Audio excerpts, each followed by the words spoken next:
I'm told the saying goes, if you bought it, a truck brought it. And officials here on the Treasure Coast say there is a serious shortage of truck drivers, and today they're addressing that issue. A new study shows that country is facing a truck driving shortage. There's actually not enough truck drivers to clear up the backlog at the ports. Well, the U.S. is facing a nationwide truck driver shortage, and if you're looking for work, you may want to consider getting a CDL. For years and years, the idea that there is a truck driver shortage has been perpetrated by media, by industry personnel, by truck drivers themselves. And every year there's a new study that's done that says that this is the case. What do I think? I think it's a conspiracy. So before I carry on with this idea, I want to make sure that I make it very clear that this is just an opinion of mine. I have no factual basis that it is a conspiracy, but I've thought this for years. I started trucking in 2016, and ever since I started, I've heard this same thing being pumped out every year, year after year. And despite this news being spread that this is the case, rates continue to go down. The supply and demand curve is just not there. You have drivers lined up at ports waiting to get a load, and these numbers continue to go in the wrong direction. And basic supply and demand tells you that if there's drivers that are looking for work, if rates are going down, and if there's trucks lined up to get loads out of the ports, there's way more drivers than what's needed. And I've had this conspiracy theory in my head since I first left the company that I started with at the very beginning of my career. Before I get started, I don't want to discourage you from becoming a truck driver. If it's your dream to become a truck driver, if it's a goal of yours, you can make a great career out of trucking, and there's no issue with it. It's a very honorable career to be in. And I highly encourage anybody who's interested in it to go to a CDL school, get your CDL, and join us out here on the road. So Trucker 219, what is your conspiracy theory then? So being that it's perpetrated through the news and all these different platforms and drivers themselves that there's a driver shortage, despite there being an actual surplus of drivers, I believe that this is a conspiracy theory that has been created by major carriers. And it's advertised that there is a driver shortage by these major carriers that are looking for new drivers. And here's why. I've talked to many recruiters over my career, whether it's to find a job myself or to do some research on a company, and I found that most companies are offering a way lower rate than what a seasoned driver would pay. And to some degree, rightfully so. You know, you have an inexperienced driver who doesn't have much under their belt. They're a bit of a higher risk to employ, so I understand a little bit lower wages.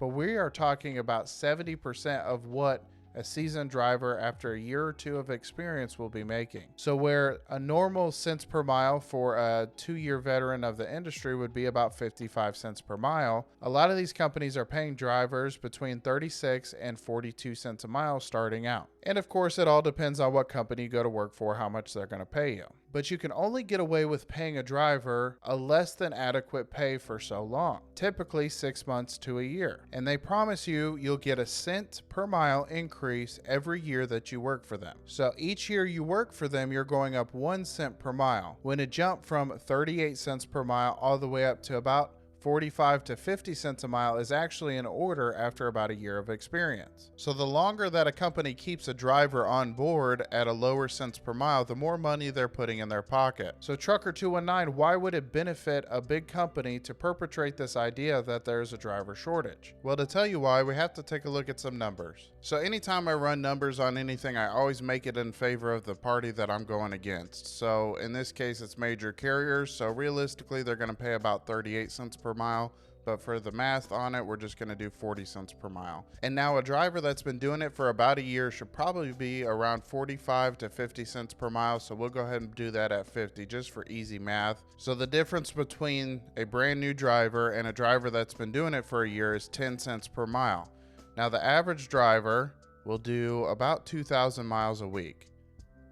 So if we take that and multiply that by 2,000 miles a week, you're looking at $200 a week. Now that over the course of a year, say a driver takes a few weeks off at home, we'll just make the numbers nice and simple. We'll say he's out on the road throughout the year for 40 weeks. It's way more than that, but just stick with me here. So 40 weeks out times $200 a week is equal to $8,000 for one driver. Now that's just one driver. Now I did take a look prior to doing this video, and Warner has 60% of their fleet as drivers that have less than 3 months experience. And as of 2020, they have 10,249 drivers in the company. So let's go ahead and do the math on that. You got 10,000, we'll just make it 10,000 for easy figuring. 10,000 times 60% is equal to 6,000 drivers that have less than 3 months of experience. And we figured that they were saving per driver about $8,000 per year. So 8,000 times 6,000 is $48 million per year. So I think it's safe to say that that's a lot of freaking money. So back to my earlier question, why would a large company have any incentive to put out this narrative that there is a driver shortage? Well, I think it rhymes with $48 million.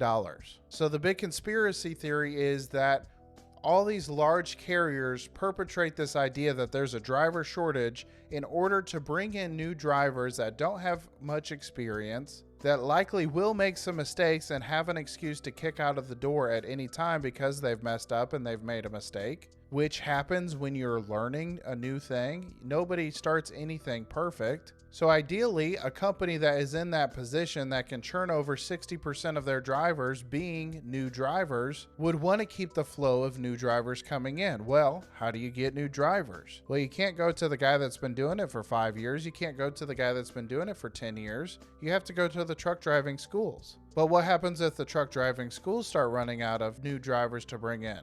Well, you got to drum up business somehow. Why not drum up the idea that there is a driver shortage in the country and encourage people to say, hey, you can make a bunch of money doing trucking and there's a driver shortage. You'll never run out of a job. You'll never not have a job. Now, like I said at the beginning, if you want to get into trucking and it's something you can do, you can definitely make some money doing it. It's going to take some time. It's going to take a lot of sacrifice, but you can make some good money being a truck driver. And do I think that you have a good lifelong career if you decide to get into trucking? Quite possibly. But in my opinion, I believe that this whole truck driver shortage is a complete myth. And I know this was a long-winded, very analytical video and breaking down numbers and stuff like that. And again, this conspiracy theory is a complete idea. This is a thought that I've had in my mind since the very beginning. I'd love to know what you think in the comments down below. Do you think this could be a possible reason why this message keeps on perpetrating year after year after year? Or do you have another theory of your own? I'd love to hear from you down below. But that's going to be it for this one. I appreciate you taking the time to watch my video. If you wouldn't mind subscribing, it means the world to me.